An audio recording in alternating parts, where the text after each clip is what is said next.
Hi guys. Oh wait, actually I just realized probably let me take myself off to push to talk on Discord so that way I don't have to keep pushing Han. Yeah, because it's just us. Hi chat. Hi guys. Hello. This is Dion, my goodest of friends.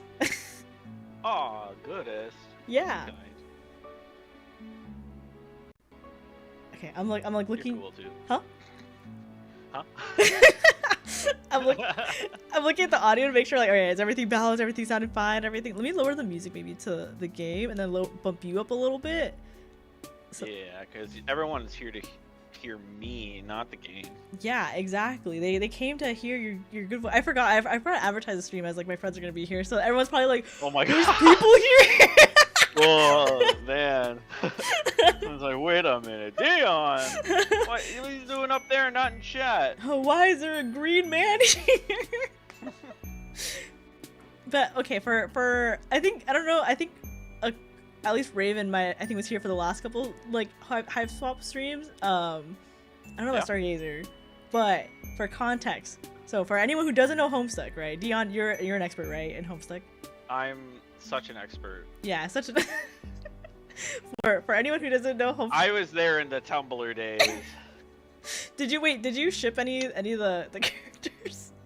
Oh yeah, totally. What were your ships? I was a big Rascal John shipper. I think I was also pretty. Wait, who did I ship Dave with? Did you ship Dave Cat?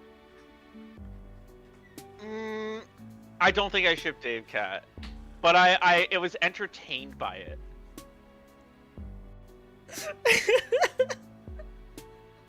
Me hearing you ship the... I was a huge Carcat Gamzee shipper, actually. That's why I didn't ship them. Oh, actually, okay, no, you know what? Valid. I would prefer that over, I thought I was like, that's horrible. This is the worst. No. Trezzy is too much of a lesbian for me. What are you trying to say about my That's how I read her as written. I'd have to pull up a lot of names. I forget some of them. That's okay. I think I remember most of them. I think it's been. I think it's the Dancestors that I have issues remembering. I'm like, fuck. Like, who are they again? What's it called? Oh, okay. For context, for anyone who hasn't watched me play this before or doesn't know anything about Homestuck, you're probably wondering, why does Killer have horns? What is this game about? Why is there all these colors and all these different things, right? Homestuck is about it's a web comic novel game that is about 4 human children who accidentally start at the end of the world, and they have to ascend to godhood and create a new world. And in the process of doing that, they encounter aliens who also basically ended their world and also have to ascend to godhood. And there's a lot of things about timelines. You know, there's a lot of like racism in regards to their blood. A lot of children being children. It's very early 2010-esque humor. Maybe actually not 2010 because 2009 it started. Like very. Yeah, it's very much in that like turn of the decade of the 2000s. Yeah, very. Well, if you read it, you'll figure it out. You'll be like, oh, these are really dated jokes. Super dated. What bucket are we birthing into chat? Oh my god, I forgot you remember that turkey.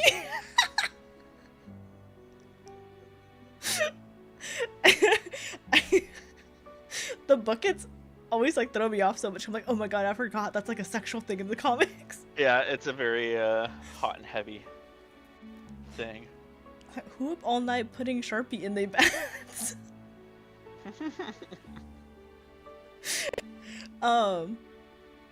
It is the only thing you told me, and I have trauma. No, I've played this game so many times, and you've been here, I think, for most of those streams. You know more about Homestuck, and I think you, maybe you've been so traumatized by the buckets that that it's ingrained itself. But I've told you more. There's so much. I always think. Did you hear about the person who got assaulted by a bucket at like a convention and they had to get stitches? No, what? There was I forgot how long ago. It was probably like 2013 or something, right? Like, Okay. I think it was a oh my god, I forgot what character it was. I think it was maybe a Car Cat cosplayer who had thrown it at like a Gamzee or vice versa. I forgot who it was. And they didn't know the cosplayer. Like, it was like a random cosplayer throwing it at another random cosplayer because they're trying to reenact it from the comic. And it was like a real metal bucket, and so it hit them on the head, and they had to literally get stitches. And I'm like, and that's what I think of when I think of like buckets. It's just people being crazy. Why are people so weird? It's either that or it's really gross. I don't know if this it's queasy or anything, but I don't know if you saw the video. I think of Homestead cosplayers who had gone to like Olive Garden, and they had a bucket and they're taking turns spitting into it. Okay. Do you know which video I'm talking about? I think so. I remember I saw that one time and I wanted to throw up. It was so gross because they were just. Yeah, I'm so glad you brought it up for everyone else to experience. I have to share my traumas. I went through so much as a child. We can tell. I have so much to share. New definition to spit on my what the hell? Low-key, I thought it was toxic paint when they used body paint. I think people did use like toxic paints because they didn't know the difference between like body paints and stuff. And then there is at least one reported case of someone using Sharpies to do it. And can't you know? I think it's I think I heard someone use lead-based like paint like to have like the thicker pigmentation. Oh my god. Yeah, I think that's what it was. Like, it was definitely something you should not put on your skin. Imagine like an hour into the con, they're like, guys, I'm not really feeling good. Right? Oh my god, that like I feel like that would just not instantly kill you, but like really quickly kill you. Yeah, you definitely not feel good. What was I gonna say? Oh, I forgot. Okay, so that's the premise of Homestuck, by the way. It's just the children ending the world, becoming God, and creating a new world kind of thing, right? Hiveswap Friendism, right? At least friendism. I always say friendism. It's Friendsim. Friendsim specifically is you're a human who crash lands onto the planet Alternia, which is where the trolls or the aliens are from, and your whole thing is like, man, I'm so beat up and I need help and oh, my ship crashed, but first, before anything else, I want to make friends. I want to make buddies. And so your whole thing is just going around and trying to meet as many people as possible and become friends with all of them.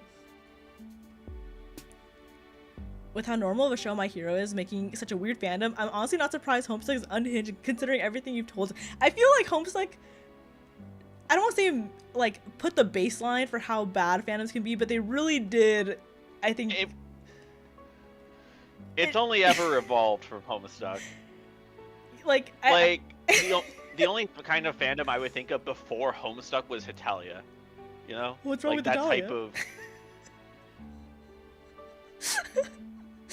What do you gotta say about Hitalia?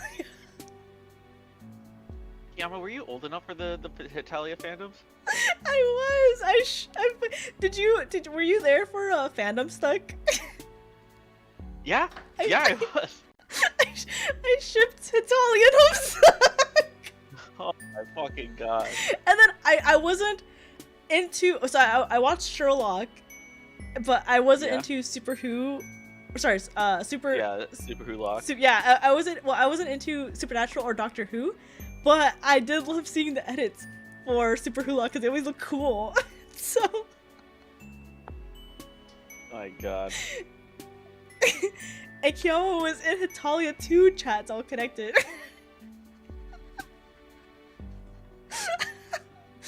You know, Hitalia is good. It's definitely mellowed out a lot. You know, it's a lot safer now.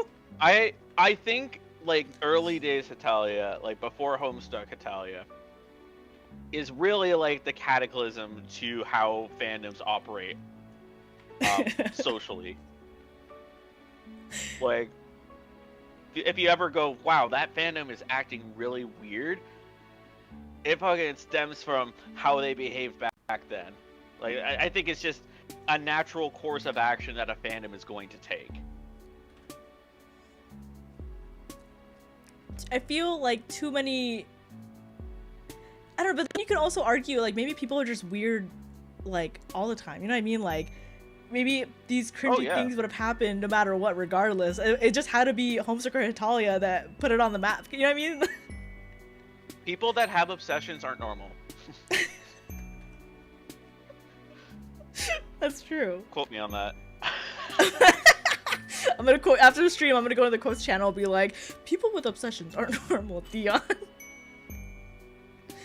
Supernatural edits making. And what I mean by that is they're not normal about the things they're obsessed with, because they are so obsessed with it that people will just not think critically about anything around it. I want to argue against it. Or so critically that it like Horobos, like it just eats itself, you know? I want to argue against it, but that's so right. I remember being a kid and like, I say kid loosely. I remember being like a preteen, kiddish, teen-ish around that area, you know? Yeah. And like arguing with people about fandom things, and I'm looking at it in hindsight and I'm like, God, I'm so fucking stupid. None of that was important. It's like in the grand scheme of things, like who fucking cares?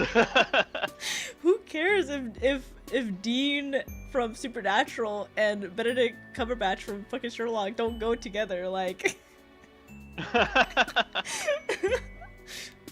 Raven, me and my music games.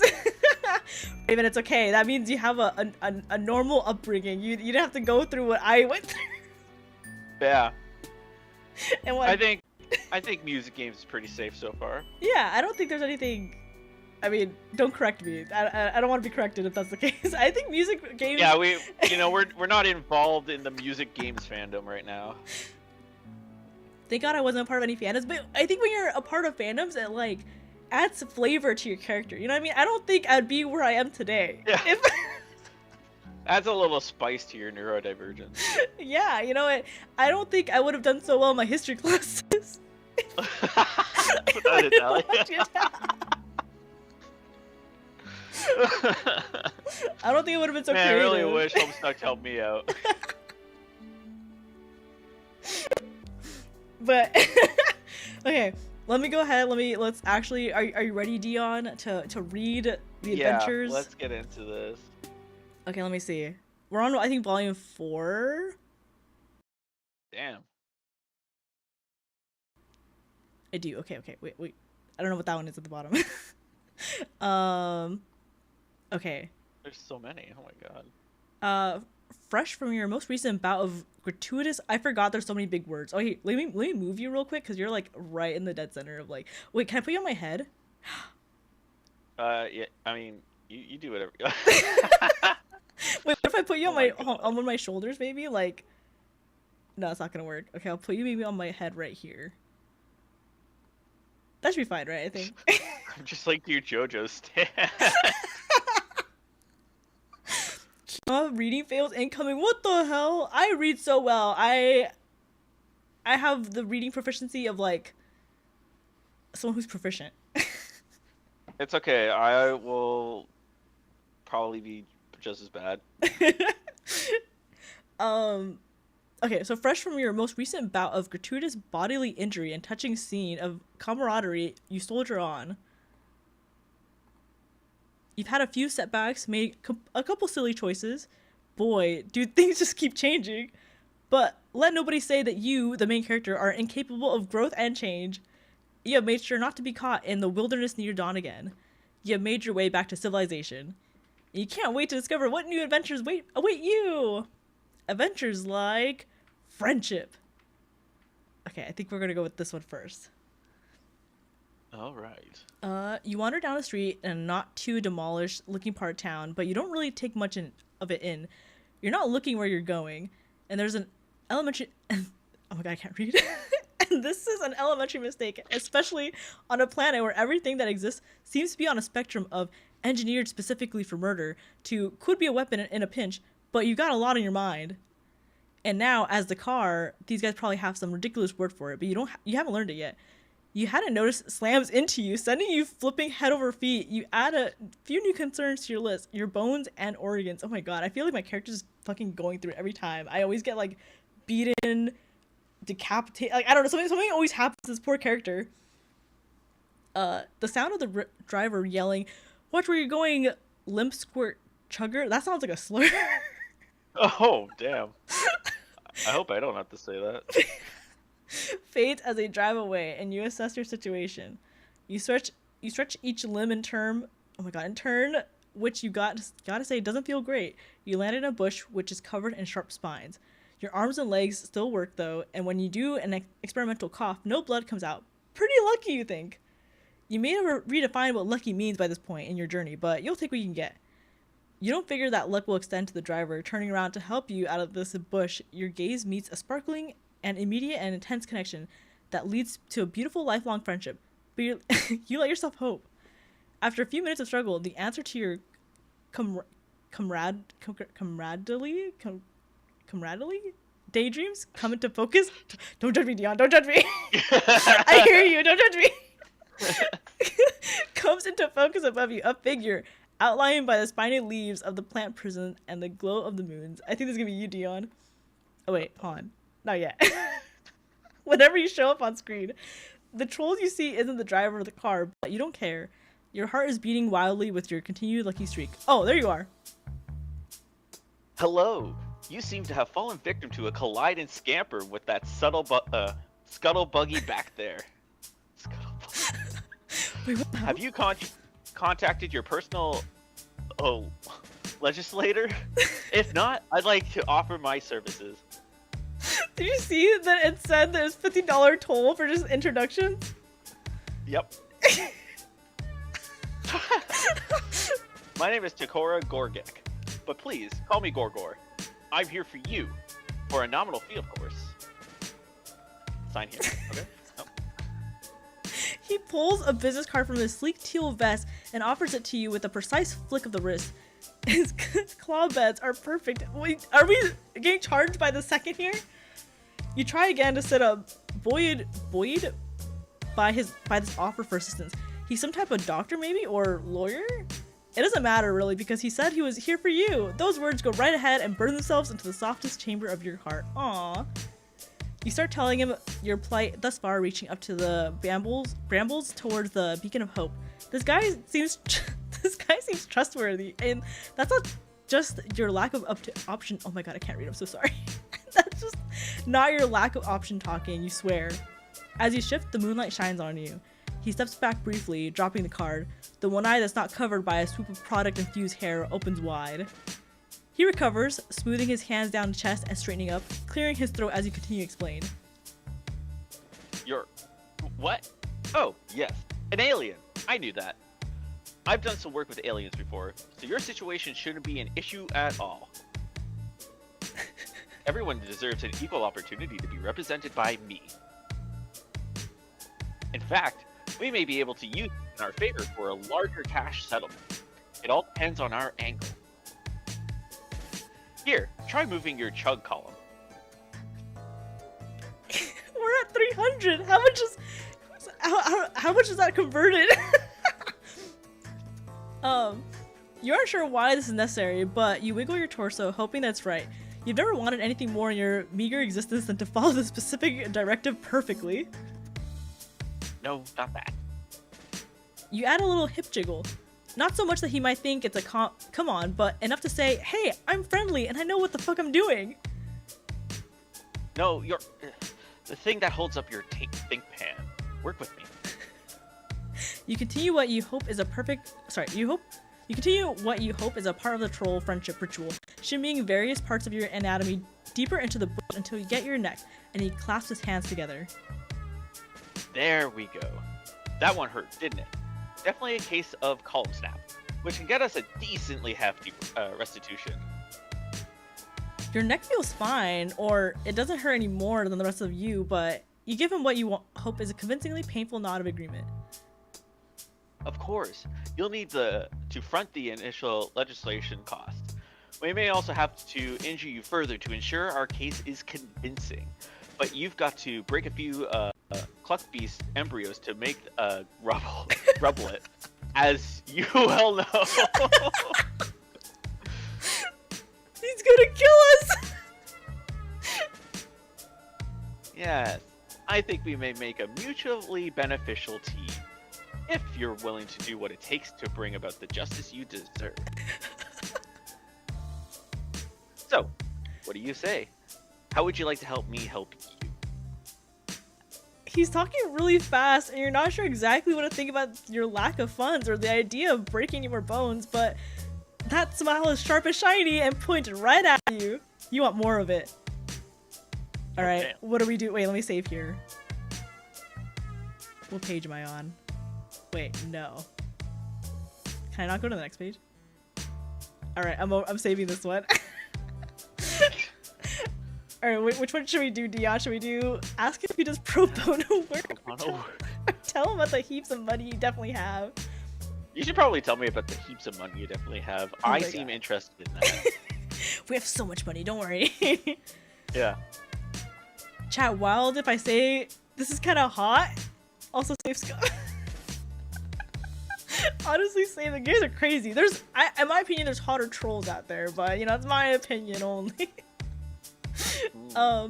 You mentioned how incredibly loaded you are and how core to your sense of values it is to pay well for good work. That's what we call good business. Now, get up out of that prickle fond and let's get you presentable. He watches you flail a few times before he sighs, unbuttons his sleeve, and rolls them up to his elbow. Each fold is crisp and even. It takes a while, but you're good at being patient. There is a 12% cost increase for instances of manual labor. It'll all be explained in your bill. It's itemized. What manual labor is he doing? He's a lawyer. I'm sure an alien of means such as yourself will be able to handle it. You take his hand and he pulls you up and out of the bush. It's kind of a rough job. He's not as strong as he looks, you guess. He glares at you like he's daring you to say shit about it, and you're a quick learner. He cuts you off mid-thank you. My office isn't far from here. We can go there to get things started. And by things, I absolutely mean get you clean and sign a lot of vaguely worded yet stringingly binding documents. He walks with a purpose. You shake off the flora stuck in your various body parts and do your best to catch up. From the outside, his office basically just seems like his hive. You've learned a thing or two during this shitstorm of a cultural exchange, though. You gotta play it cool when a potential friend invites you home. You never know what cage or monsters or method of evisceration they might have just laying around, and you want to prepare a nice, chill look on your face for whatever carnage you're about to be confronted by. It doesn't work. Your face falls to bewildered hell when you walk inside, because it's all chrome and glass and broad, white walls in there. It's like he bought the fanciest looking crate and barrel display room he could find, down to the last useless minimalist accessory, and then never sat down in it. His Lucis, a ferret, is chilling an enormous silver thing that's halfway between a throne and a play tower. Everything is clean and bright, and at perfect right angles, you just don't see any weapons anywhere. It's fucking creepy. Damn. That's so cute. I want a ferret so bad. Yeah. You ask him if he just moved in, because polite conversation seems like maybe the next best thing you can do. In the absence of something specific to focus you fear on, you're just sort of a little afraid of everything. You're not paying me to learn my life story. Unless you like to. In that case, no. I've lived here most of my life. I'll go ahead and add that to your bill. Huh? You stare at one of the chairs. Should you sit in it? By all means, do not make yourself at home. Head straight to my ablution trap, and while I prepare a contract. I learned so many words when I play these games. You really want to connect with this guy, and you like how you just vibed there, where you were thinking about sitting in a bed-raggled ass in his fancy chair, and he could totally tell you were thinking about it, but you don't want to be friends badly enough to walk straight into something that has the word trap right there in it and the same name without at least pondering about it for a second. You become savvier during all of this. All right, should I do trapment or take a bath? I feel like maybe a bath. But he did say not to make yourself at home. Oh my god, you're so right. Oh fuck.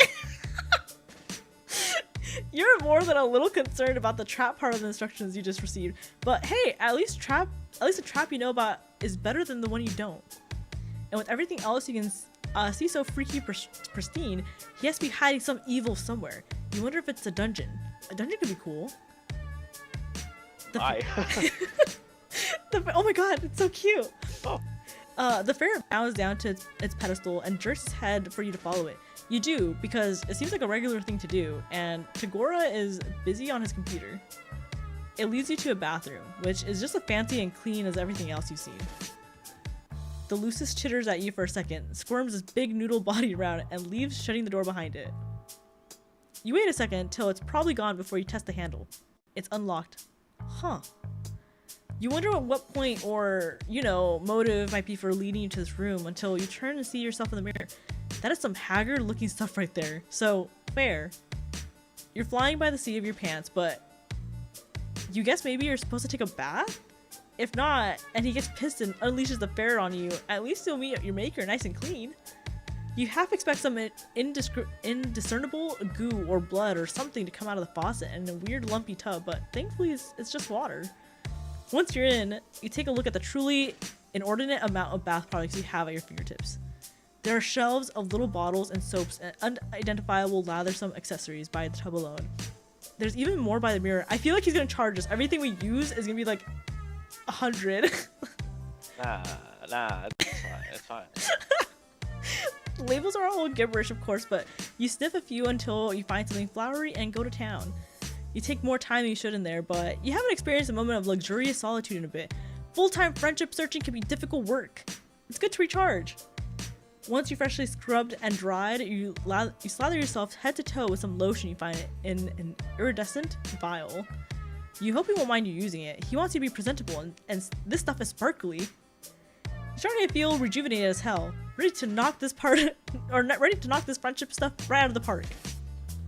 You leave your dirty, torn up clothes at the floor, wrap yourself in one of the many satin bathrobes folded on a shelf. Oh my god, I'm struggling. And head back to find Tagora. I feel like my brain just buffers, and I can feel it lagging when I'm reading. He's standing in his foyer, waiting with the contract he typed up for you. When he sees you, his eyebrows tick up. I see you went with the Rainbow Drinker Serum full body application. Bold choice. Bold, good, or bad? I mean, it's an incredibly rare and expensive product, and I do expect it to be remunerated, but I won't lie, it works. Yeah. Oh, that's your Yeah! Yeah! God, we're in debt. What do we do? Yeah. What do you mean? We're fine.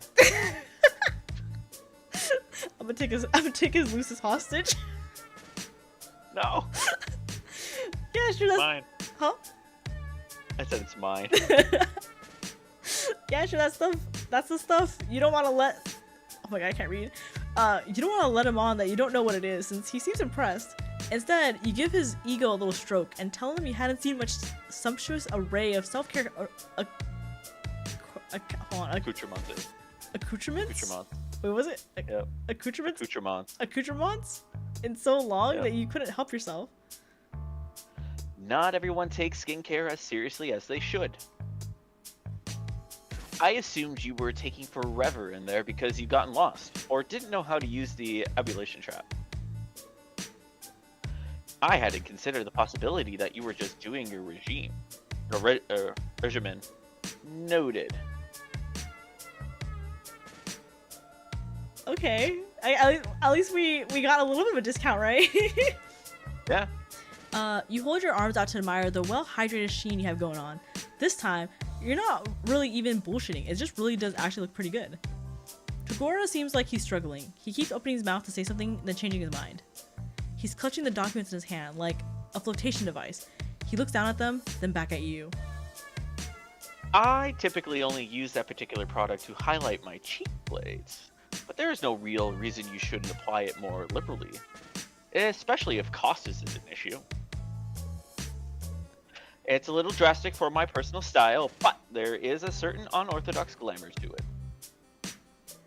The next bit looks like it hurts. It hurts him to wait. The next bit looks like it hurt him a bit to get out. Would you like to step outside to see the full effect? Oh my god, we're gonna fucking die, Dia. We're gonna blow up. You bet your ass you would. You're curious about what he means by effect, and this seems like more fun than signing stuff. He places the documents down on his desk like they're made of glass, not paper. He looks up at his Lucis, who just sort of tilts its head to the side. You look away and give them privacy to do whatever eyeball communication is going on. After a bit, Tagora clears his throat and heads towards the door. You don't comment on the bluish flush on his cheeks for all the shift in his demeanor. He still seems like he might kick you out of. Oh my god, I can't read. He still seems like he might kick you out on your ass if you try to get too feelingsy with him. You start to glow as soon as you step back out into his dark front yard. Not in a light bulb kind of way, but in a subtle ethereal luminescence? What is this stuff? Now that is a look. I mean, there's still the unfortunate issue of your hornlessness and overall aberrance, and the fact that you're still wearing my evolution robe. But it's cutting edge, I'll give you that. You look almost like a real one. You don't know what he means, but you want to roll around internally and in the praise part, you ask if the look will help your case. Oh, right. Your case, of course. He bites his lip and looks back through the window at the papers sitting on the desk where he left them. You hope he still wants to represent you, or at least that he wants to hang out even if he wasn't going to. You don't get a chance to prod though, because right then, someone rounds the corner on the sidewalk in front of his hive. Tagora's face immediately shudders into its usual simpering mask. There's an edge of panic around his eye though. Huh. Wow, Gorgic, what have we here? It's a blue themed troll, which, if you remember right, means he's a fancier guy than Tagora. He's grinning like a troll, like Troll Christmas came early. You can feel Tagora vibrating out of his skin next to you. Who even is this guy? When he gets close enough to get a good look at you, he jumps and screeches, "What the bulge boiling fuck?" Tagora is frozen, the corner of his mouth pulled back to show his teeth.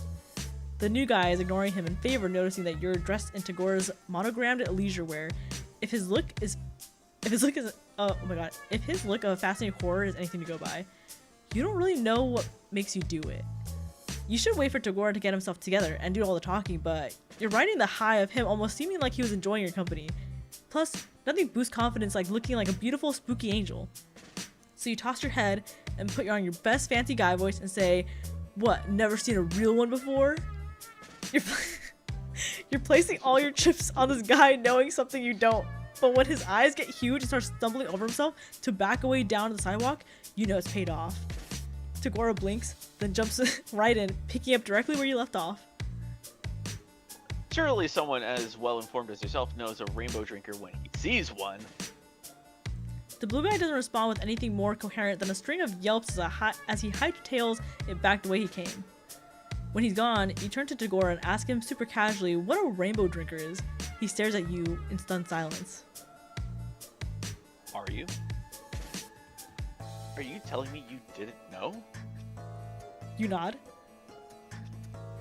And that you ran with it anyway? Exploiting the fear you picked up on the tide of a delicate encounter to your favor? Okay, maybe he is hot. You shrug. You guess so. You tell Tagora you hope his friend wasn't too freaked out.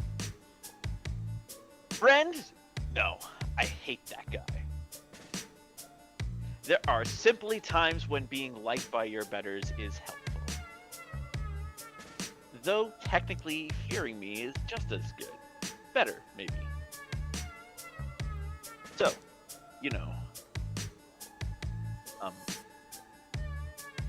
Thank you. Tagora's laugh is soft. It's not a sound you expect to hear. He's happy because of something you did. You can't help it. You start laughing too. That was a bit of a rush, wasn't it? It was almost fun. I certainly didn't see it coming anyway. I underestimated you. He gives you an appraising look, then takes a deep breath. You're so nervous all of a sudden. You might feel unbalanced on the precipice of what he might be about to say. From one prevaricator to another, I will let you in on something. I haven't actually encountered an alien before. Oh, sweet relief. You tell him his act was alright. Oh, it was airtight, and as long as everyone's doing the truth thing, you admit you lied a bit too. You aren't actually rich. Yes, that's clear now. You have an invaluable ability to fake it, though. That's potentially much better. Why don't we put your case on hold for the time being? You wouldn't have enjoyed the outcome of our legal system anyway.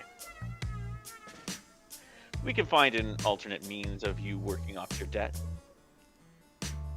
I think we may make a better team than I previously anticipated.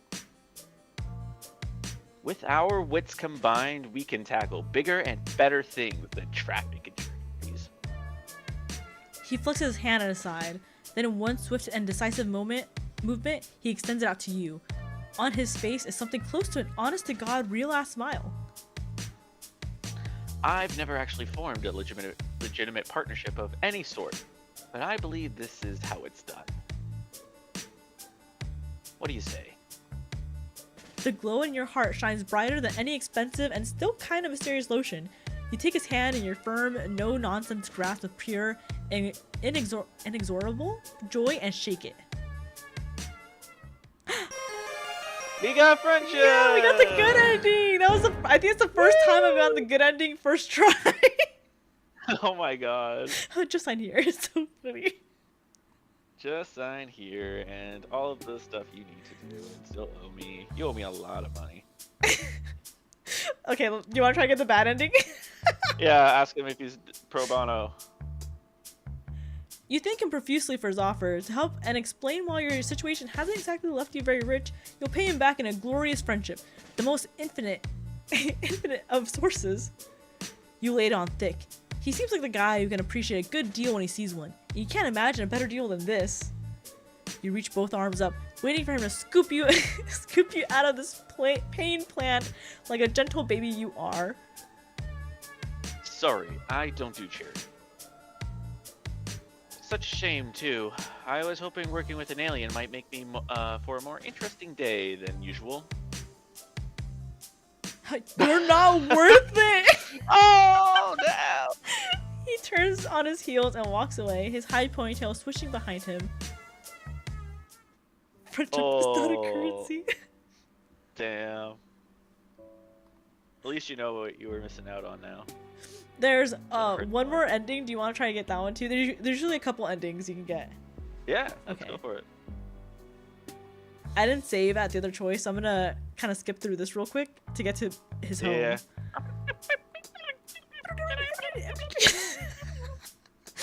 Alright, I think it was this one, right? No entrapment, please. Yep. You tell him you'd rather stay away from from any and all traps. That's alright. You mentioned that you think that's the better move for both of you. Something tells you that this guy wants to know what's in it for him. Probably all the times he said explicitly that. You do have the vibe going after all. He taps a claw on his chin and looks you up and down. He takes his time. You try not to blush, no matter how exacting his gaze is. You present a solid case. Your whole look is more than a bit repelling. It may make a pitiable lost alien angle more emotionally effective if you still look like you just got run over. Frown. It takes you a second to realize he didn't just say his physical emotive response instead of doing it with his face. He's giving you a direction. You stick your lower lip out and try to look as pathetic as possible. Yes, this is really working for me. It's awful.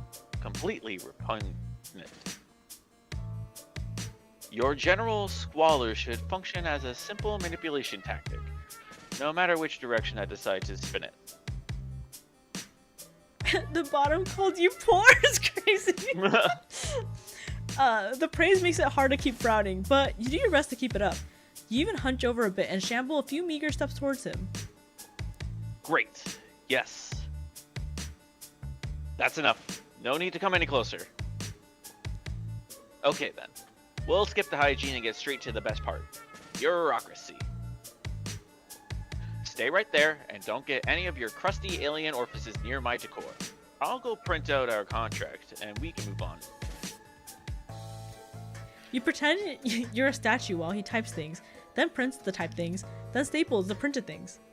His ferret Lucis stares at you with beady interest. You stare back, completely motionless. You wonder how often Gorgor has friends over. He brings the packet over to you and hands you a pen. Read this, or don't.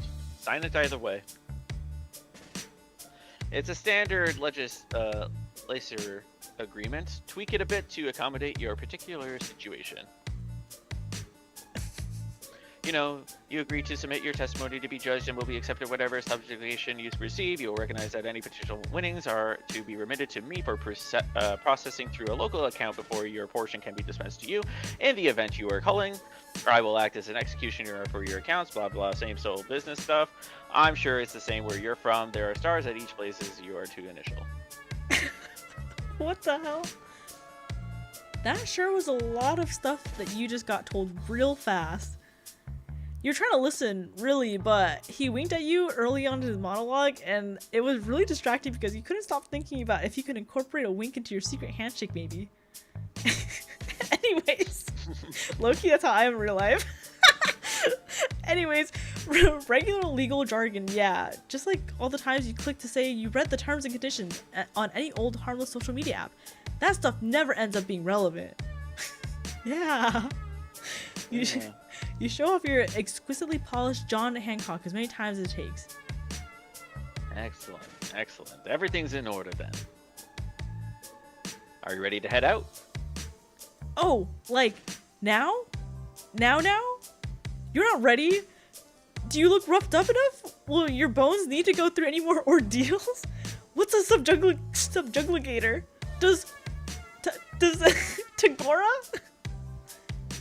No sweep like the one you're fucking in, as they say. Pardon the language, it's an idiom. It means it's time to fucking go. Let's watch the fucking language, it's so funny. You follow him out about apprehensively as you follow him in. As you retrace the path you took not too long ago, it occurs to you to wonder where this glorious feat of justice is going to take place. And like, if anyone is going to subpoena the asshole that hit you. Is that even a thing here? You skip up to match Tagora's pace and ask. There is no real need for you to worry about that. It's for me to deal with.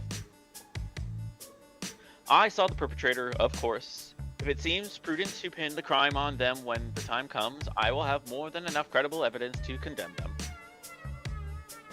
Their blood cast should be sufficient. If it seems worth it to call in their dented scuttle buggy, I can certainly do as that as well. I hope they were a lower blood type because I don't think we're gonna win if it's a higher blood type. Of course, that's not the only way we can spin this. It may not be necessary to involve them at all. Don't bother worrying about that either. You definitely still worry about that, but you nod and keep walking like you're not bothered. You want to match his level of easy confidence. It's almost comforting to be around. Now that you spent some time with him, it's simple. You're still basking in the ease of being told what to do when the whole vibe flips over on its ass so fast you feel like ice down your back. You look at Tagora's first.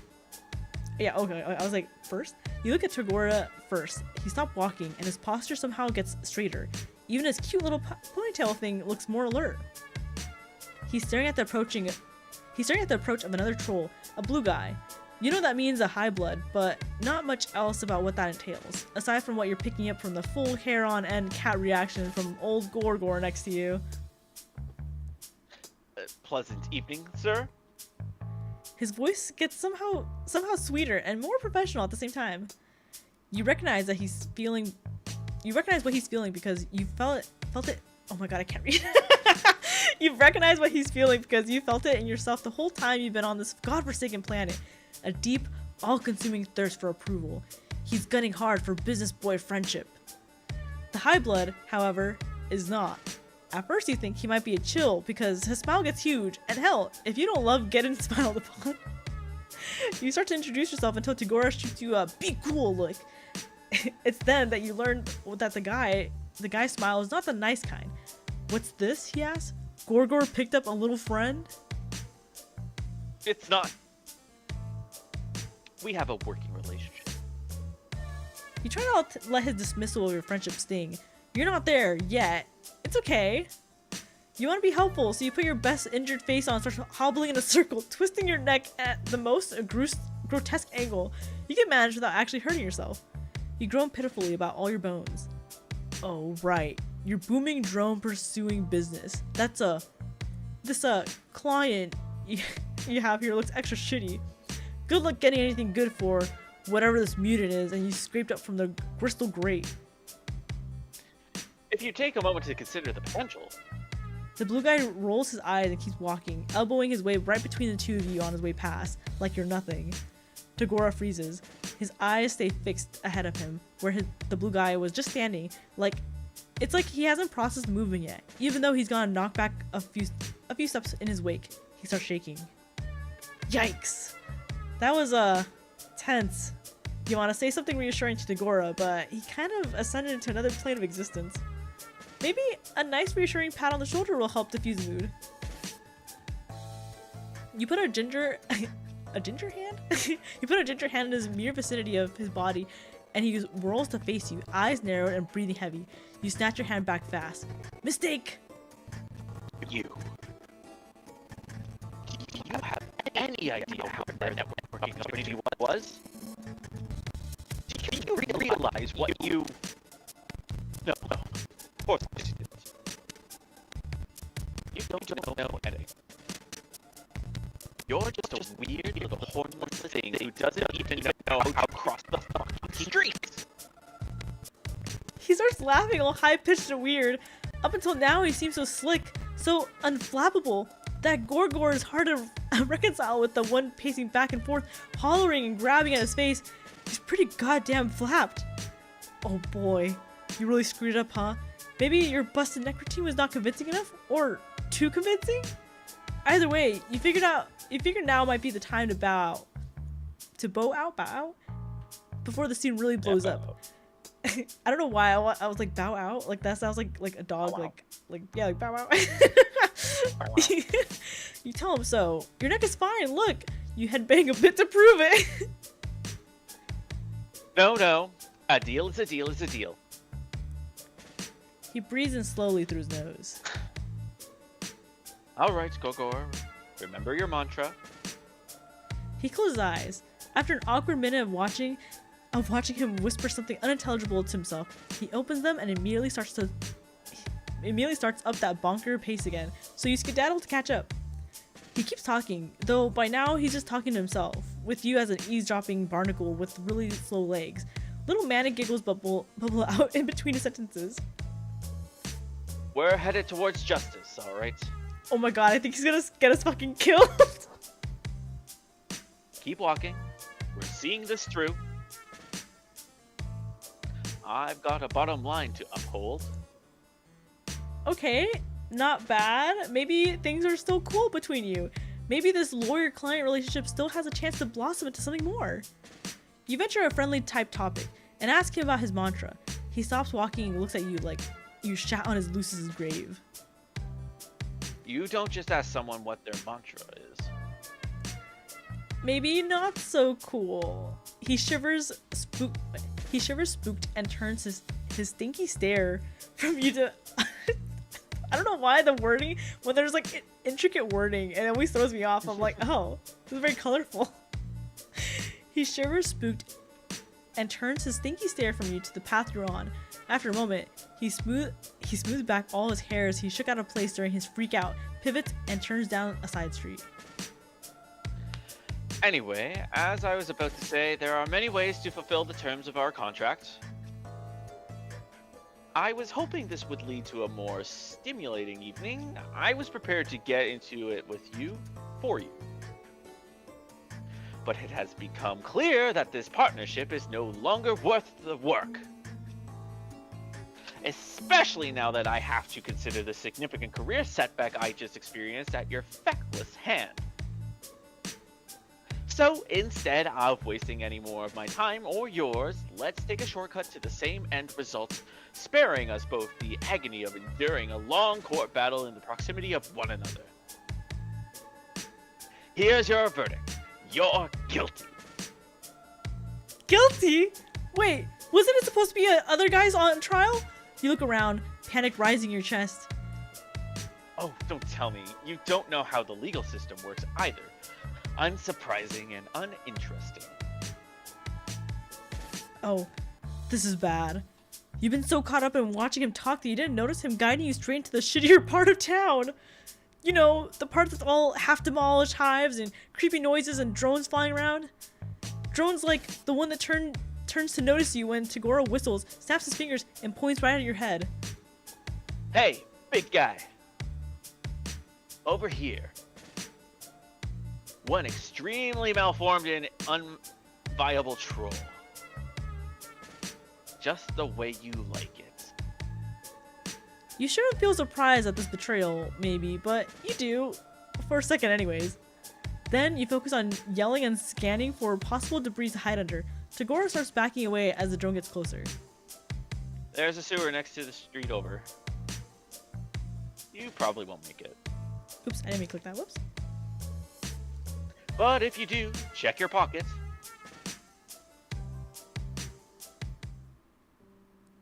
What the hell? Is that did he just give us the bill? Yep. Damn. Brutal. What the heck? Didn't I have love how been they draw spanky. them, so cute. It's cute. It's a Well, death God. machine right there. Yeah, but it's like a cute death machine, you know what I mean? Like... Okay, yeah, I should really just admire that as I'm about to die. I just love that he's like pointing, like, oh yeah, over there. Oh my god. And I think that's all the endings. I think it's only like 3 or 4 endings. I'm pretty sure, but I think we went through all the options. Yeah. What do you think, Dion, of our adventure? That was fun. I got to play a crazy lawyer. You know, I know, because I know the Teal Bloods are like lawyer types, so I don't know how much he's gonna lean into it, and I'm like, oh, this is like a bloodthirsty lawyer. Yeah. It's a manipulative little scallywag. Well, thank you for participating and voicing him. I appreciate it. You did a good job. Thank you for having me. Oh, thank you. I had a lot of fun. Yay! Yeah, if you need another voice, just let me know. I'm always here. Yippee! Hopefully. You're always here unless you're not here. Yeah, exactly. You get it. Alright, thank you, Dion. I appreciate it. No problem. Have a good one. Bye-bye. You too. Bye-bye. Have fun with Sean. Thank you. I'm gonna call Sean in a second. Yeah. That was so much. Dion has such a good reading voice. He did so much better than I did. That's so funny. The good ending, no debt. Bad ending, death and debt. What is it that they say? Is it like, oh my god, what's the saying? There's only, what is it? Two permanent things in life. What is it? Like death and taxes, right? I forgot what the saying is exactly. Clipping Kiayama saying bow wow for slander. How dare you? Fuck you. The sandwich troll and the farmer trollers were nicer, so biased. Shush! What? Oh my god, Dion, I haven't seen you so long. Welcome in. Okay, next person we're gonna be introducing is my good friend. You just get here. Hi, Dion. We're gonna be introducing my good friend Shunkaido. Hold on, let me see if he's in that other VC. He's not. Oh wait, no, he is. Hold on. Let me just. How do I drag people further down? Hold on. Wait. Hold on. Wait, actually, I should probably ask him first before I drag him in case he's like doing something. Hold on.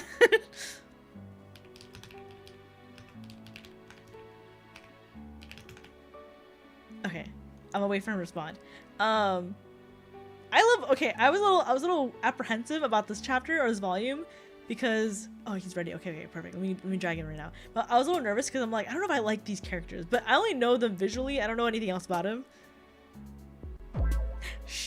Jonathan Kaido. Hello. Okay. Yeah. I was scared. I was like, oh fuck, is the audio not working? Are you excited? I'm excited. You're gonna be shown as a troll. Yeah, I drew him as a. Hold on, let me miss his Fugi actually so you guys can see. I drew him. There we go. Big screen. I drew him as a troll. Him and Yami like a couple months ago. Shun gave me very teal troll vibes. Okay, let me make you tiny again. Right there. Right there. No. That's so cute. Yeah, I drawing Shun was fun. Him and Yami. I think funny enough, Yami was like, I love this drawing you made. Even though it's Homestuck theme. It's like him purple and blue. Okay. We're gonna go into, what is it? Start. Volume 4. I'm kind of excited for which volume is it? It's I want to get to this volume really bad. Cause this guy, not that he's my type or nothing, you know what I mean? But he's just really cool looking, and he has a really good soundtrack, you know, to his one. So you know, it's kind of nice. You know, I want to say it's pretty cool. This one. What? And there's another one I want to get to. Oh, I think it's in this chapter. I'm pretty sure. But this one's kind of scary. This is one that has like really. Oh wait, no, it's not this one. It's this one with this character in it. I'm scared for when we get to this because I don't want to voice anything in this in this chapter. This chapter has really I don't even know if I want to stream it. I can't lie. Okay, let me go ahead and open up volume 4. He looks punk AF. He really is. Actually, kind of cool because I know in that chapter, it talks a little bit about troll anatomy too, which is kind of interesting because you don't really. I mean, you learn about it, but you don't learn about like more specifics, and that one has like kind of more specifics. And I thought it was really cool. Not my type or anything. Biggest lie I've heard all day. Fuck you, turkey. Real. Fresh from your most recent bout of gratuitous bodily injury and touching scene of camaraderie, you soldier on. You've had a few setbacks, made a couple silly choices. Boy, do things just keep happening. But let anyone say but let nobody say that you, the main character, are incapable of growth and change. You've made sure not to be caught in the wilderness near dawn again. You have made your way back to civilization. You can't wait to discover what new adventures await you. Adventures like friendship. And now we have I don't know how to pronounce his name though. Is it I don't know if it's Vicare? I'll call him Vic for right now. It's probably best for you to stop trying to predict what's going to happen to you at this point. Everything that's happened so far on this planet has been kind of chaotic. In fact, you're ready for something more familiar. You head back to the side of your abandoned spaceship. Sure, it's smashed beyond repair, but it's a little slice of home. Maybe at least 1 or 2 pieces of it are fixable. You march off in what you think is the right direction. But when you get there, you're not alone. A little guy in a hat and a big goggle standing there, gazing at your spaceship. Maybe assessing it. As you watch, he breaks off a couple gears and stuff and stuffs them in his pocket. Hey! You clear your throat loudly. Good galloping gravy. That's Wait, the voice. What's up with the music? The music's a lot more is he Scottish? Is this a Scottish character? Oh wait, are you watching my I've never seen the likes of you before. What? I don't know why I hesitated, but even though you just refreshed my screen, I thought like, wait, am I sharing my screen still? Never mind, we are. I don't know why I thought, wait, what if Sean can't see my screen? I'm just bad with tech. Okay. What strange wonders the heavens have rained down upon us today. You quickly lose any indignation you were building up. His smile at you, his words seem at least somewhat amicable. Maybe you got this all wrong. Maybe this is the next person you're going to get chummy with. You cut right to the chase. No point in beating around the ground leaf covering. That's probably what they call it on this planet. You let this guy know that you're the proprietor of the spaceship he's tripping, and you're in mighty need of a new friend. A friend, eh? A bosom companion? A pal about town? I've seen nary a Tommen, Dickus, or Harry around these parts who might fit the bill. You were kind of trying to imply that this guy could be your friend. Is it too late to say that now? You try to imply it with your eyebrows.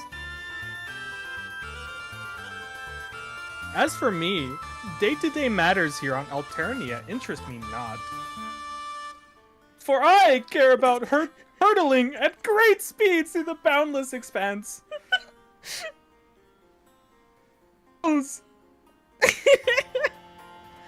That's right, space! It is space flight that consumes my every waking thought and all of my ardor. As in accordance with my duty as a future Alternian crusader, of course. No oxygen, no wind, a total vacuum. That is the life for me, alright. Flying in space, above the atmosphere, not within the realm of gravity's purview. Wouldn't have it any other way. Right. You get the feeling that you're missing something. This guy seems really defensive about his interest in spaceflight. Like, maybe he's trying to say something totally different. Whatever it is, his internal conflict clearly takes precedence over your issues. He seems like a great candidate for a friend, despite the fact that his voice sounds like it belongs over a newsreel about World War II. I have just one query for you, sport, if I may be so bold. Do you also like spaceflight? Do you yearn to see the moon shining above, the clouds whipping by as you chase and tease the impish western wind? Hi Haven, welcome! This music sounds like Okage soundtrack. Let's go! And then also keep going past that up into space. Alright, wait, let me save here. Okay, which one should I do, Shen? I feel like if you tell him you're not into spaceflight, then he's gonna be like really sad, because you should tell him you like spaceflight. He's gonna be like, oh, you're trash, I hate you, go die. No, I feel like he'd cry if you said no. Well then, we are in total agreement. Two kindred souls traveling hand in hand into a glorious yet inevitable future of conscripted service in space. Which is, as I've already made clear, a thing I most definitely and positively desire. So it seems we have nothing more to discuss. Toodaloo! Wait!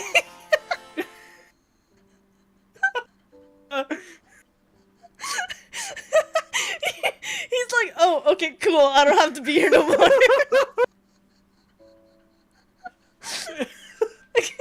Alright, well, cool, Oh my god. Alright, let's rewind that a bit. let's tell him you're not so sure about spaceflight. His eyes widen. You see them sparkle? I see. You're an individual with a more sophisticated palate. A real connoisseur of the buoyant arts. You are someone like you can never be satisfied with the anemic affair of traveling through the inky blackness of the galaxies. I believe a jaunt to my hive is in order. Let's get a wiggle on. Come on. Sean, your fucking laughs are killing me.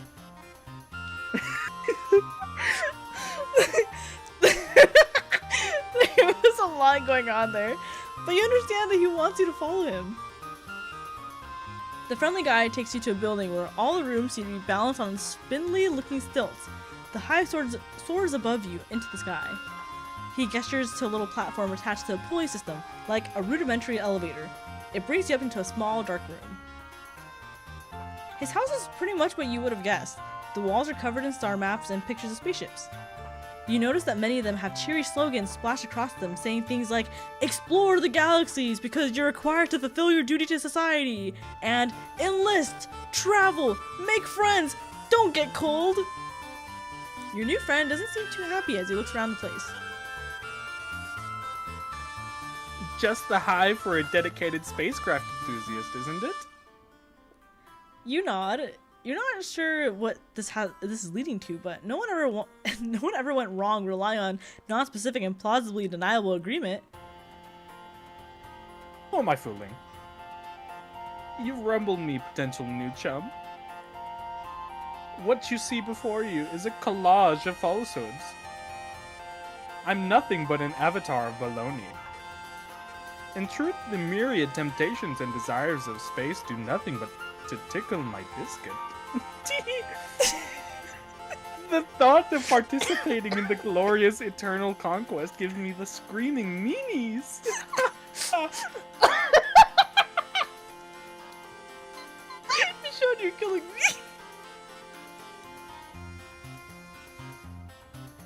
My interest lies in something a little lower down.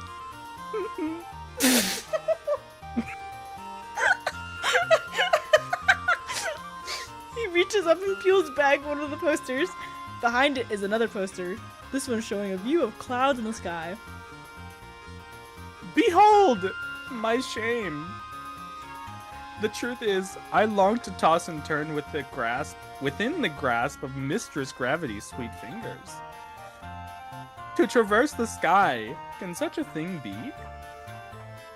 Imagine flying within the confines of Eternia's very atmosphere, defying the very conventions of what we all know to be true. Instead of down, up. Instead of falling, soaring.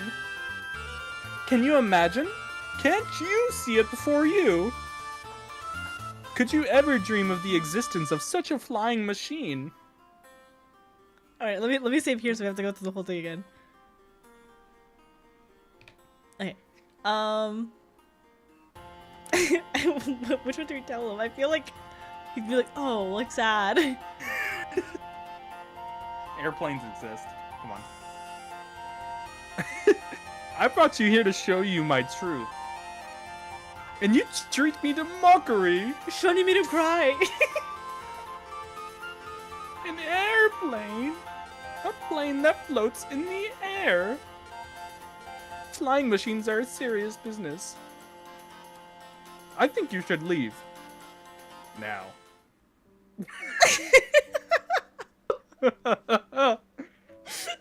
You're fucking like laughs are. It reminds me of Pops from regular show. Okay, let's go back to this one. Tell him you've never heard of such a thing. But the future is ours to build, my strange-hued and unhorned comrade. What do you think? Does it excite you? Do my ideas rattle your buttons? You can't help but notice that he's referring to you as chum and comrade, but friend hasn't made an appearance yet. Do synonyms count? Or is it just a tick of his speaking style? You look as earnest as you can, nodding vigorously. You're almost positive this is the thing he really wants to express interest in. The truth will out. You and I share this furtive passion for the indulgences of the air. A dialogue between a troll, a flying machine, and the stars. The grounds for a good joke. But further away from the stars than we would be in a spaceship. I cannot stress enough how different of a thing this is. You can't decide between nodding and shaking your head here, so you furrow your brow and do your best to look thoughtful. Like, maybe you're contemplating the differences? This fellow's demeanor towards you is definitely shading to the more temperate climate zones. However, certain physical needs are starting to assert themselves.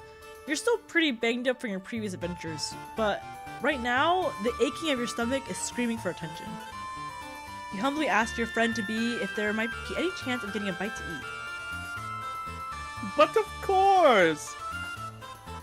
Why, if I'd known you had a rumbling in the old digestion bladder, I would have shut my yapper toot sweet. Time for a good old nosh. I'm a Rooney, what ho! Now, how should we obtain the victuals? We could venture into the great unknown, which is to say, out of my hive. Or we could stay here, beholden to whatever twists and turns Lady Fate has in store for us in the nutrition block. What say you, new timer? Let me save this one too. Yes. Yes. There we go. What do you think? Do you think we'll make friends if we stay or if we go? Let's go outside. Okay. From your budding chum's words, it sounds like he himself isn't sure if there's any food in the house. Best to risk it and go outside. You tell me your decision. Up choice, buckaroo. Foraging is how I while away most of my time, after all. There is just one small matter to trouble the old brain power. If we're venturing out in the unknown yonder, we should obtain some chow for my Lusus as well. He's a real grumpy Gustav if he goes too long without his nosh. You draw yourself up proudly. It's taken a lot of bizarre run-ins and hair and close shaves, but you know all about Lucises. You inquire about Gustav, was it? Oh ho, what a card you are! No, my Lusus. I call him the Canary. He whips out a photo. It shows a smaller version of himself. His horns nothing but stubs, a far too big pair of aviator goggles slipping off his nose. Standing behind him is a large white fowl, big scraggly wings folded back against his body.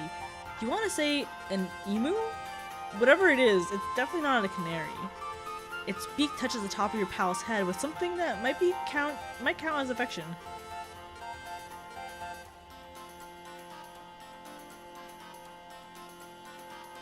He's not a persnickety sort. All kinds of bugs and leaves will tickle his fancy. Shall we away? Shall we greet the horizon that rushes forward to meet us with astounding grace? Shall we give ourselves over to the current of time's great river? Sure, you tell him. You can leave the house. It's getting a lot easier to pay attention to only the words this guy is saying that actually make sense. You kind of enjoy the way he's speaking though. If nothing else, it gives you the feeling that he's really excited about this food quest you're going on together. What'd you say?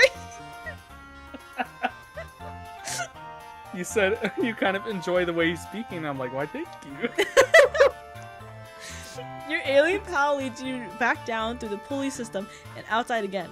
The trip is not so easy as your bruised ribs. The thing about walking is, when you walk, your body moves. You've had better times, is all you're saying. You indicate as much to your companion. Oh boy, I hear ya. Moving while attached to Alternia's surface is the worst kind of hooey. The moment when autonomous flight is invented, triples are even closer to the present. Can you hear it approach? The wail of a distant klaxon, the call to adventure! It beckons us forward through the years, a golden thread stretching ever onward to the glorious inevitability. That's not what you meant, but his excitement cheers you up a little. Maybe you'll feel better in the future when someone invents flight on this planet.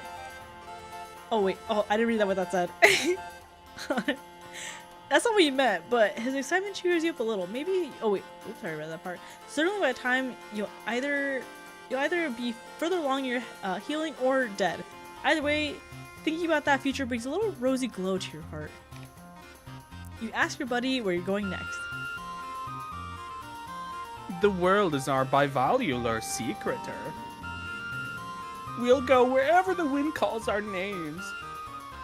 Great. What if it's a short-term answer you're inquiring after? There's a specific plant the canary likes to eat. It's got white pearls and leaves as red as a troll's most lurid desires.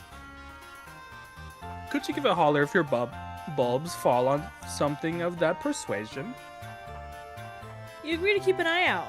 You continue trudging along beside him, wincing whenever your step jolts to your injuries. Maybe a little conversation will help distract you? You ask your new friend what got him so interested in flying it in the first place. What could be better? Up there, free of worldly concerns. The wind in your face and the horizon at your back. Seeing the continents spread out below you. Finally feeling that your personal aesthetic is appropriate for the given circumstances. You chew over this for a minute or two. It seems like what really makes this guy tick is the travel and adventure thing. Or maybe that's just what you're getting from his general demeanor and pretty much everything he said up until now. You're nervous to bring up anything that might make him dislike you, but in the interest of bonding, you forge ahead. Aren't there, you say with apprehension, maybe some similarities between flying and space travel? Like, maybe being in a spaceship could satisfy some of these urges? What? There may be some superficial similarities to trick the common troll. But in essence, the blood pusher and the soul of each, as different as night and day, as a mountain and a ditch, a star and a mud puddle. Don't get a fellow wrong, space travel is fine. Well, it's the only way to satisfy our bloodthirsty, nearly immortal overlords. And I look forward to such a time where I can be of service.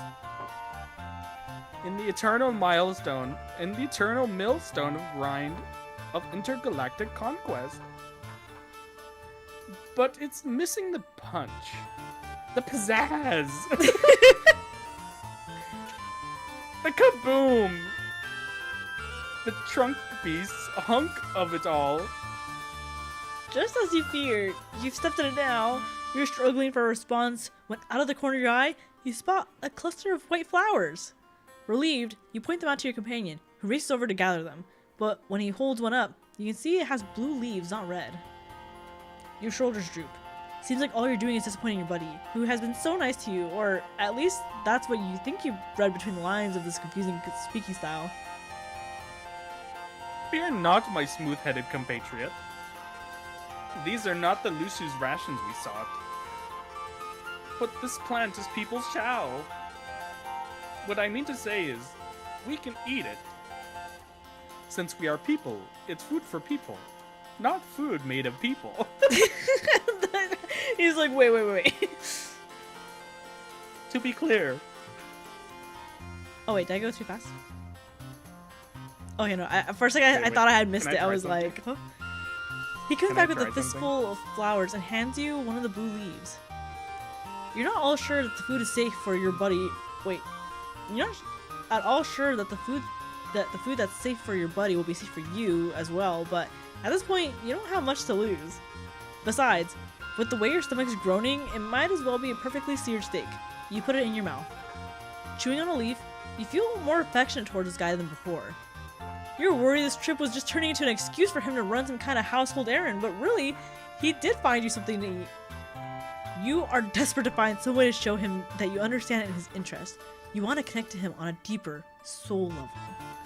Anything to get him to look at you with that treasured glow of friendship in his eyes. Whenever he mentions space travel, he talks about how it's something that he has to do, some kind of necessary obligation. So maybe there's a reason he's fixated on an activity that's just kind of similar, but just a little different. Maybe he doesn't want to do the required thing, the space conquest, but doesn't have it in him to rebel entirely all the way. Maybe airplane flight or whatever similar thing he's envisioning is a compromise between what he has to do and what he wants to do. A balance, like almost fine, in order to live as an individual in a society that shapes one desired from birth. You cautiously open your mouth, heart pounding. You venture to ask your pal if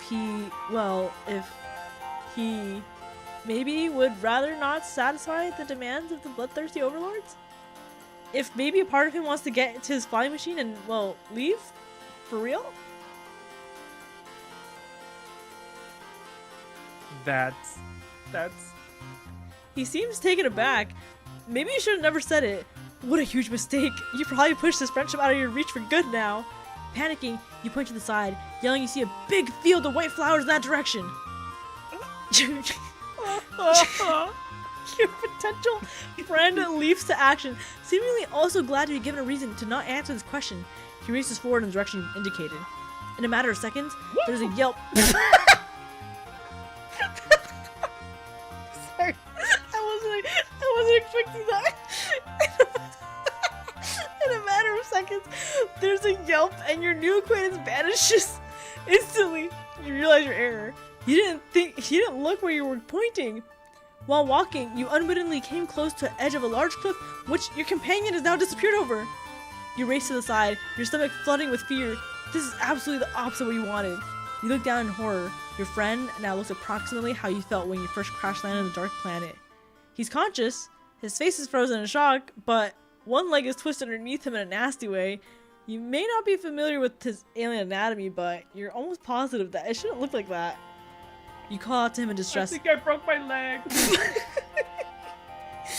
call out to him in distress. Sure, he's gonna castigate you for your mistake. The strangeness of his language won't make it hurt any less to lose this guy's trust forever. Oh. Kalu Kalay. His voice floats from the ground below, weak but somewhat jovial. Is it possible he's not angry? Oh, joy is happening. Oh, delight for the body and spirit. Did you see? Is guy a masochist? Did your being absorb what occurred before your very visage? I flew! Soared through the air! Oh, just for a moment, but it happened. An ecstasy like none I've ever known. You hesitate. Is it really possible that he could be taking this so well? That maybe your big fuck up was a step in the right direction after all? It's definitely a little worrying to hear him celebrate a dangerous fall, but none of that matters as you can secure his friendship at least. My strange associate. Come on down here. We will celebrate in grand fashion this eve. How did you know? That a brief sojourn through unfettered air would bring me such joy? You're a fine fellow. And truly, a truly superb friend. Yippee! Your heart lifts with joy. He said it! Of course, you now have to find some way to climb down a cliff with your messed up ribs, not to mention figuring out how to transport someone with a broken leg back to the house. You're not really sure if that's possible, or when the adrenaline that's got you this far will give out and force you to succumb to your own pain. But with a night full of difficulties ahead of you, you couldn't ask for a better balm than knowing you'll face them hand in hand with your friend, assuming he didn't hurt his hand as well. No matter, you did it! We're friends! Let's go! That's you, Sean. That's you. That's your legs all fucked up.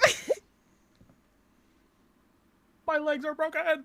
The yippee sounding like the kids from I School the Beach. You know what's funny, actually, Turkey, is that usually when I say yippee over the mic, like on Discord, the people can't hear it. They can hear like yeet, and then it cuts off. All right, was there another? I think there was another ending, right? There was there was, yeah. Oh, I stayed in the Stay hive. You tell him any food he has in the house will be fine. Surely staying here will get you fed more quickly. No problem at all, my fine and fervent fellow. However, I believe two kindred souls such as ourselves have more of ways of communicating than mere words alone. I think I'm grasping the meaning behind your request. The signal from your transmitter is pinging my cranial orb's receiver. Huh? I can see what you're truly after is food for the soul. You definitely meant food for the body. You look for an opening where you might gently correct your new buddy, but he seems to be working himself to say a lot more things. The delectable nutrition of what a troll's truest being craves. The sustenance of thought, of imagination, of desire. That which nourishes the self better than the finest grub noodles. Art, passion, science. I'm gonna make you eat books. You must have a hankering to see my flying machine design sketches. Despite your troubles, you can't help but think his enthusiasm's kind of sweet. You nod weakly. You make one last attempt, indicating that food might strengthen you to fully appreciate his work. No need to worry. I am fully confident in your ability to take in my glorious blueprints. You have shown yourself to be quite the sturdy noggin and a discerning ganderbulb. I would welcome your input. Warmth blooms in your stomach. It feels nice to hear him compliment you. You're not sure what you've actually done to earn his praise, but you definitely don't want to ruin it now. Maybe seeing his designs will be fun, even on an empty stomach. Maybe it'll really nourish you on a level that will help you forget about your prosaic earthly nourishment you thought you wanted. You tell him you're in. Not so fast. That which I am planning to reveal to you is what I keep closest to my torso pillar. It is not that I don't trust you, my footloose and horn-free cohort. But I think I would like to trust you a little more before dissecting myself. And displaying my bleeding organs before your penetrating gaze. Which is a metaphor for exposing my... Fuck. Which is a metaphor before exposing my portfolio. Might I trouble you to participate in this small trust trial? Oh my gosh, Johnny, you're gonna kill us. No problem, you tell him. Your bud insists on making yourself comfortable while he gets a few supplies. After a few minutes, he returns with a fistful of fabrics in different colors. Here's what's been bouncing around the old brain box of mine, buddy-o. I'm going to tie this blindfold around your face. Then I'm going to give you some instructions. And you're going to try to locate the case where I keep my treasured sketches. If you can find it, it's gotta mean we trust each other deeply. Like two wings working in unison to achieve liftoff. If that's how wings work. I'm still figuring out the principles of the matter. What a romp! Are you up for it? It's too late to turn back now. And really, you don't want to. It's kind of a relief to have him to tell you what you can do to earn his friendship in plain terms. Well, as plain as this guy's terms can ever get. You give him a thumbs up. Now we're on the trolley. He quickly ties the fabric around your face. The time's upon us. Time for the inaugural flight of our deepening bond. Sure, we're gonna fucking die. Time to nudge our fledgling companionship out of the nest and see what happens. Your new friend starts to direct you around the room. To the left. No, my left. Sorry, okay, I meant your left. And now onwards to the glorious future that lies before us. You smile weakly, doing your best to follow his instructions. He sounds happy, so you must be getting somewhere. Almost to the doorway.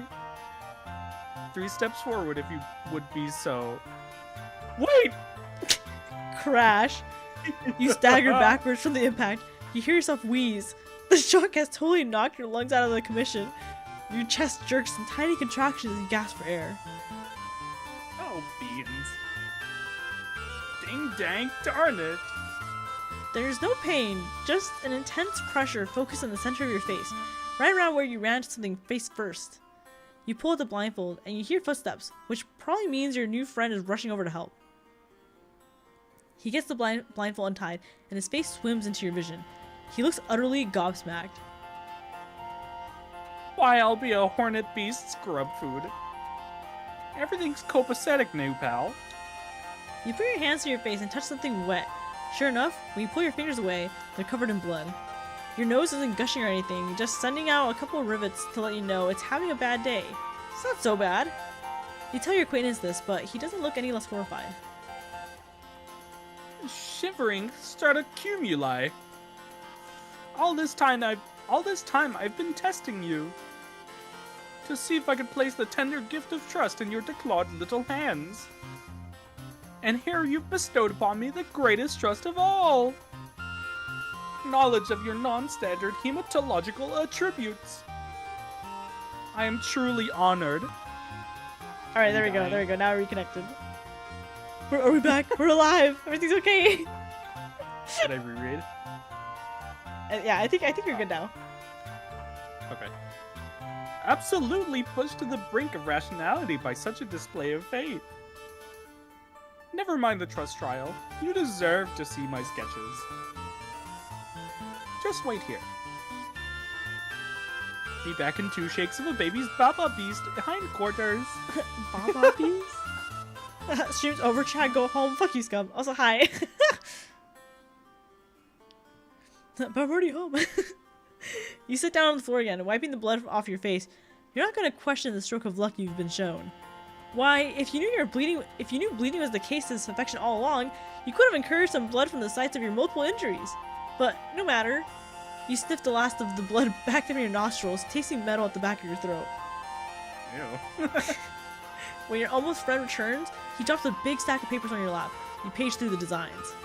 The first few are rudimentary, mostly variations on spaceships with little notes like how do make it not reach escape velocity, and less jet fuel, shape maybe less aerodynamic.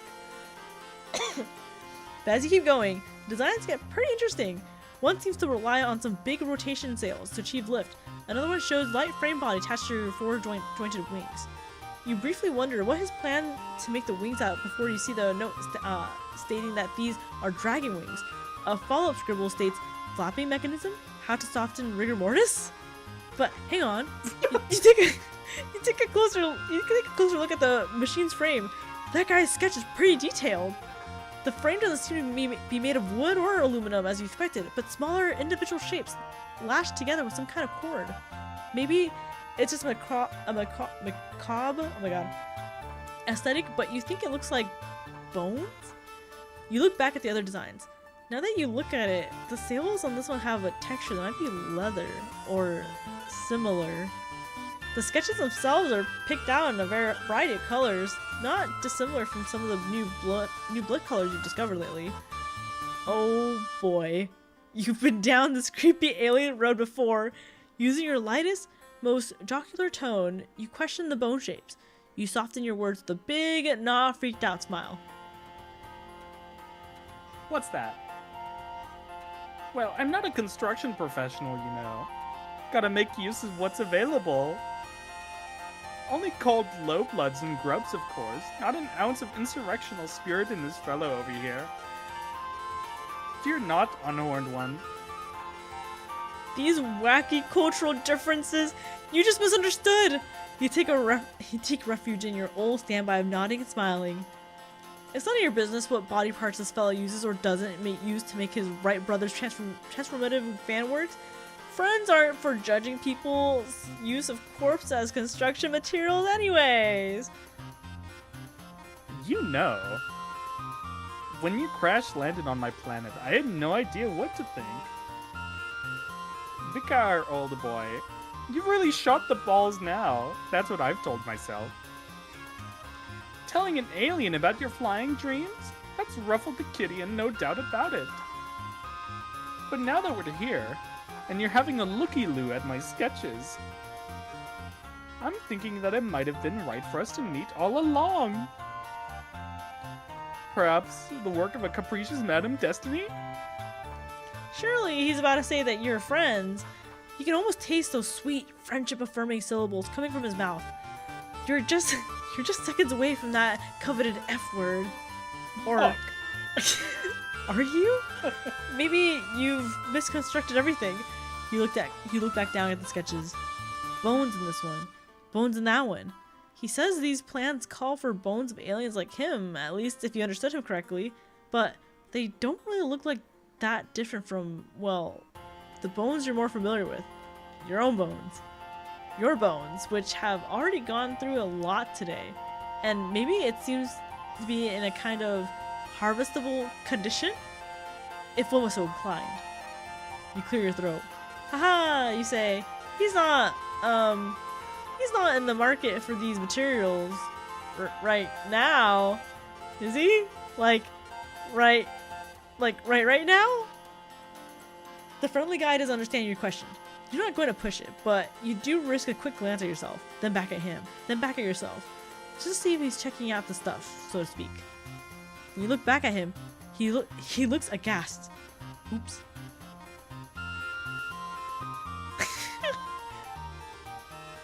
Heavens to biscuits. Is that what you think of me? You think I'm the type to start talking people's body parts all higglety pigglety? As if there aren't plenty of thoughtlessly discarded rib cages to work with. If that's the type of gent you're looking for in these parts, I'm afraid I'm not the type of aggressive heartthrob you're after. We can't all be the macho, bloodthirsty, romantic hero type. Ready to whip out our organ harvesting tools at a moment's notice. I thought we could be friends, but now I see you're looking for something different. My apologies. I think it's best if you go elsewhere. He's breaking up with us. If you want to correct the misunderstanding, but you're not fully sure what the misunderstanding is. This guy doesn't seem to be in the mood for friendship right now. You hang your head. Look like this was all just a big waste of time. Misunderstood. Oh, that's so sad. Look at him. Crying. Damn, bro said he's too much of a freak. That's so sad. We're all like, aw. I love these little ending pages. So cute. That's so sad. I know. Well, at least on the bright side, we got the good ending. It's him fucking falling and being like, I love flight.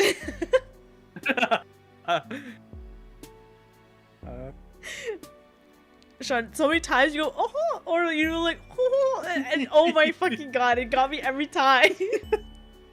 Wait, can I try something? Yeah. Somebody said a jolly good show, so I want to try it. Okay. Jolly good show.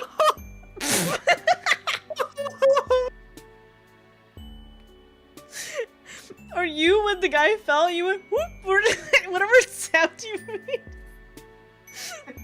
That threw me off so bad.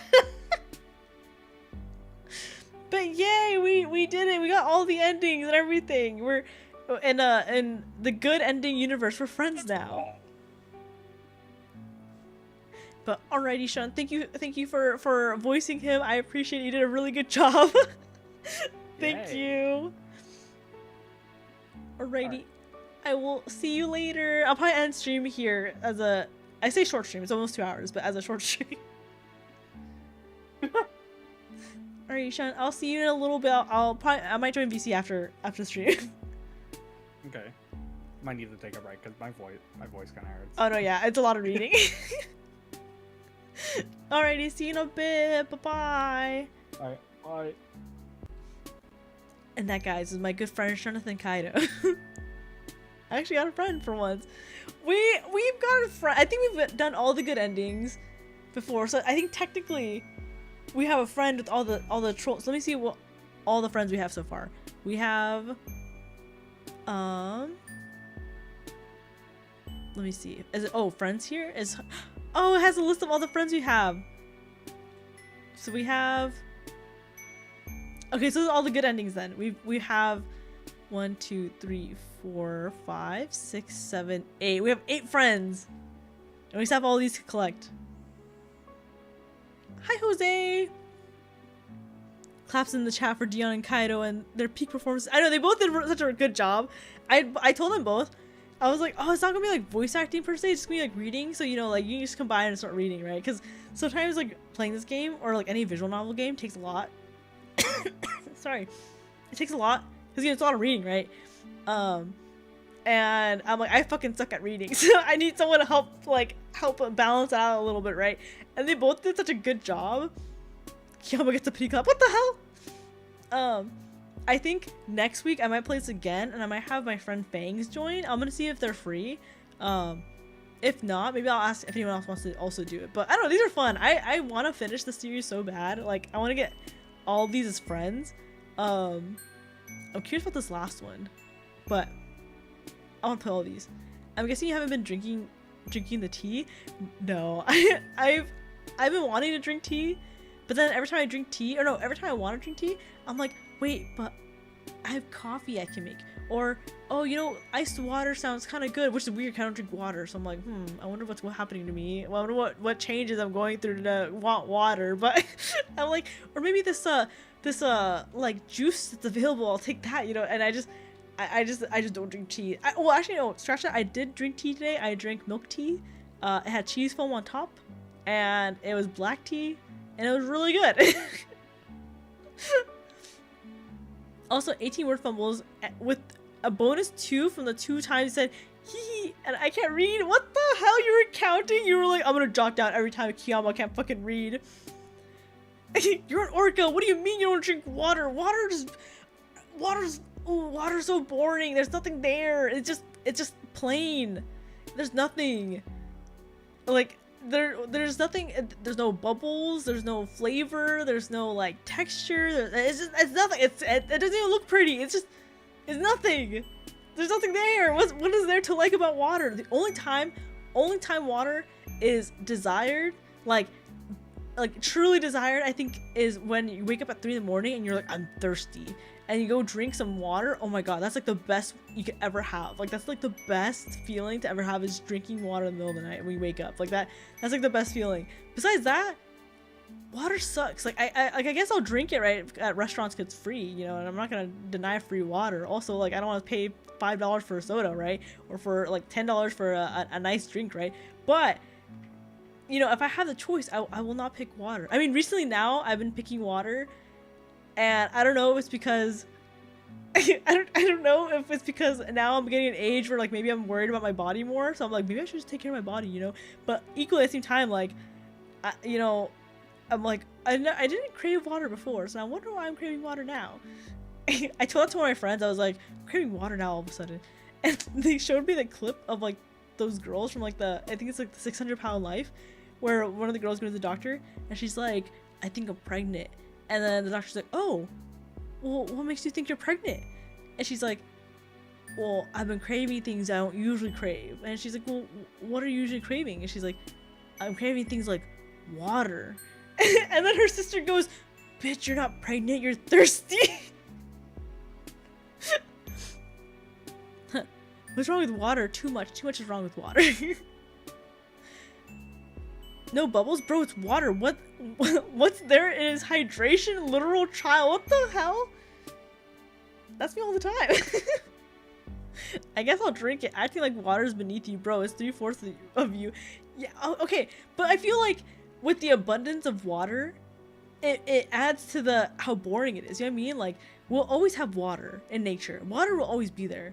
You're not always gonna have a nice little iced tea or a nice little coffee or a nice little sweet drink. You know what I mean? Those drinks are not always be there. What is so wrong about cherishing a nice little sweet drink every day, so often? You know, when you know, like the span of my life is like a crumb in like the span of time and the universe, and the length the water is gonna live on this planet. You know what I mean? Like, what is so wrong about me enjoying something that might not be here for as long as me? You know, and like the water's gonna be forever. A coffee's not gonna be here forever. Tells the AI if plants polluting the water. Also, you can't drink most of the water on the planet without croaking. Okay, yeah, but at some point, every water has been drank. So it's, you know, it's still gonna be here. Maybe not drinkable water, but it's still gonna be here, you know? Yama the child Yama. Kid Yama, what the hell? Turkey spinning, what the hell? Fuck you guys. Today, okay, the last few days I've been drinking a decent amount of water. Today I didn't really drink that much water. I drank okay, don't hate me guys. I went to Starbucks because they had an ube drink, and I'm like, I'm gonna try out their ube drink because it looks really interesting, right? And it was a ube macchiato drink with a coconut little flakes on it on top. It was alright. I mean, it wasn't bad, but it was alright. So I had that drink earlier, and then my coworker came to me and she was like, I'm so stressed. Do you want to get boba later? And I'm like, yeah. Yeah, definitely. And so then I got my little milk tea, black milk tea with cheese foam on it. Go C's ratio, you're short, touch grass, drink water, fuck you. Sips water. Ew, Starbucks. I know, it's like the only like coffee place near me at work, at least. There is another coffee place that is like family locally owned, but it kind of sucks. Like, I think every single time I've gone to that cafe, like they've messed up on my order, or they've forgotten to add something, or they have a really bad attitude, or they're really mean, or something. Like, I don't think I've ever gone to this cafe and not had an issue. Like, there was one time where I went and me and my friend were there. We both ordered a drink and we both ordered a snack, right? And so they gave us our drinks. Like my drink, I think they had messed up on, and I was like, hey, I asked for, you know, this kind of milk, right? So they had to remake it. And then we're waiting there for excuse me, I choked on my own like dryness. And then we waited there for like 10 minutes and we're like, where's our food? Like, we haven't seen them like prep our food yet. And then I went to the counter and I was like, oh hi, we ordered some food too, like we're just wondering if how long it's gonna take, right? Because we were there for like 10 minutes already. And not that 10 minutes is a long time, but it was kind of like, well, we got our drinks, you know, like we waited I think like 10 minutes for our drinks, and now we're waiting another 10 minutes, and we're like, out of curiosity, you know, like how long is it gonna take? And they were like, your food? And we're like, yeah, we ordered food. And then they were like, we don't remember you ordering food. And I'm like, here's the receipt. You know? And they're like, oh yeah, it'll be out in a second. And and they just ended up microwaving it and like giving it to us, and I'm like, oh, okay. Like, I don't know why, I don't know what it is about that cafe. There's only 2 cafes near where I work, and the other one, like, I love small family owned cafes. I really do. I genuinely do. Like, during college I would go to like a family, or maybe not family, but like a locally owned chain kind of thing, and like I love that so much. And then when I was like once I moved out, like I'd always go to like family little like cafes like near me, and I'm like, it's just I'm like, I don't want to get like bad coffee or bad service or bad anything, you know. I don't want to pay an extra amount for bad service, you know. So that's my only justification for going to Starbucks occasionally. But recently I've been making my own coffee every morning, so that's kind of, you know, it's helping a lot. Starbucks and boba is why you're short. Nuh-uh. I made sure when I was growing up, when I was when I was the tiny little age of like a baby to when I graduated. No wait, maybe when I was like 16. Cause I was like 16 when I was a senior. Yeah. When I was like until I was like 16, I literally drank milk every day, and I would drink milk every day, and I avoided coffee like the plague. And I was like, all right, I'm gonna drink things to make my bones grow strong, and I'm gonna not drink coffee because coffee was said at least to like you know, inhibit your height.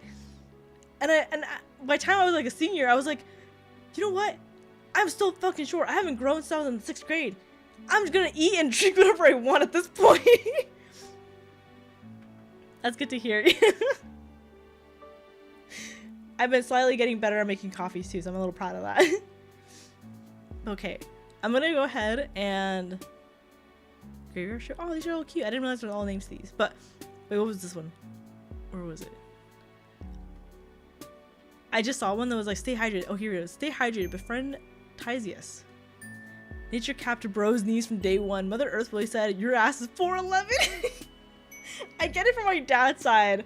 My mom's side of the family, everyone's average height. Like, my mom is like, I think at least like 5'4", and so are like most of my aunts. All my uncles are like, I think 5'7" and up, minimum 5'7". I think they're like actually close, probably 5'9" and stuff. Like, all my uncles are, I think are decently tall. Then my dad's side, everyone's fucking short. My dad's short, my uncles are short, my grandma's shorter. My aunt is actually shorter than me as well. Everyone's short. I think the only person tall on my dad's side are like a couple cousins, and I think they get it from their mom's side. So I got debuffed from my dad's side. But it's okay, you know what? I've heard the guys tend to prefer shorter women, so you know, it's okay. It works to my advantage. I'm okay with it, you know? 5'4", yo, Kiayama is 2 inches shorter than me. Perfect day high with different low key. What the hell? Stay away from her. Stay away from my mother. Stay away from her. Okay. Karna, I ain't calling you back, bro. Fuck you. I hate you. Okay. I'm gonna go ahead. I'm gonna wrap up stream here, and I'm not sure if I'll stream this weekend. I might. I'm not sure yet. If I don't, the next stream should probably be next Monday. So real turkey. Shun, I'm spraying you the water bottle during off Kai. First thing I'm doing when I see you, water bottle spraying you.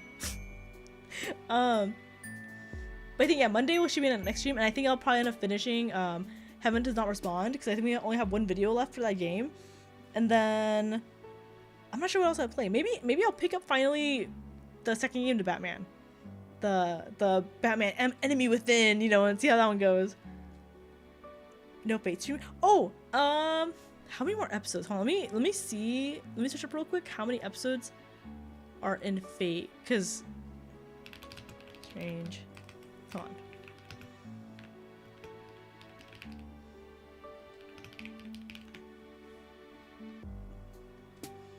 Total 13 episodes, and there's 8 episodes out right now, right? So then there's 5 episodes left. So if I watch this week, maybe I will have another Fate episode this week.